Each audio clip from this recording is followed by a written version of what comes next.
الحمد للہ رب العالمین۔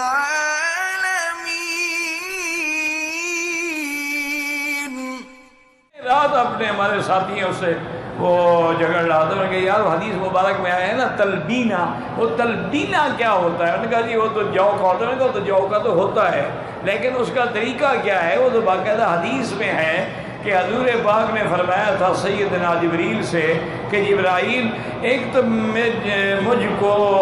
بڑی کمزوری اور ویکنس محسوس ہو رہی ہے، اور دوسرا مجھ پہ آج کل جو ہے حزن اور ہموم کا زیادہ حملہ ہے، غم کا، تو اس کا کیا علاج کیا جائے؟ انہوں نے کہا حضور آپ تلبینہ استعمال کریں۔ بی بی عائشہ پھر حضور کے لیے تلبینہ بناتی تھی، اور حضور نے فرمایا یہ تلبینہ جو ہے یہ تمام ہم اور غم کو مٹا دینے والی چیز ہے، اور دنیا کا کوئی بڑے سے بڑا ملٹی وٹامن قسم کا انجیکشن بھی اتنی فائدہ نہیں دیتا جتنا وہ تلبینہ دیتا ہے۔ تو میں بڑا پریشان تھا، مجھے حدیث مبارک نہیں مل رہی تھی، تو میں نے اپنے چھوٹی بچی سے کہا ایک سیکنڈ میں جناب ادھر ادھر سے آپ یہ دیکھو دادا، اب مجھے تو آتا نہیں نا، میں تو ٹیلی فون سن سکتا ہوں، بند کر سکتا ہوں، اس کے علاوہ میں نہیں جانتا۔ اچھا کبھی تو وہ مجھے بند کرنا بھی بھول جاتا ہے، کبھی سائلنٹ پہ لگا دوں تو کھولنا بھول جاتا ہے، اور کالیں آتی رہتی ہیں، لوگ کہتے ہیں مکی صاحب بڑے آدمی ہو گئے سنتے نہیں، مجھے پتہ ہی نہیں تو سنوں گا کیا، مٹی سنوں گا۔ اچھا ایک تکلیف کی وجہ سے ڈاکٹروں نے منع کر دیا ہے کہ آپ ٹیلی فون کان پہ رکھ کے نہیں سن سکتے،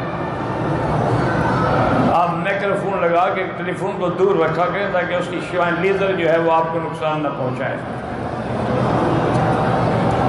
تو بہرحال تلبینہ کیا ہے یاد رکھو، میں حضور کی رضا ہے۔ ایک تو ہوتا ہے نا جو دلیا، جیسے دلیا تو آج کل انگریزوں کا بھی غذا ہے نا، سب سے پہلے صبح پہ ناشتے ان کے لیے دلیا لازمی ہوتا ہے نا،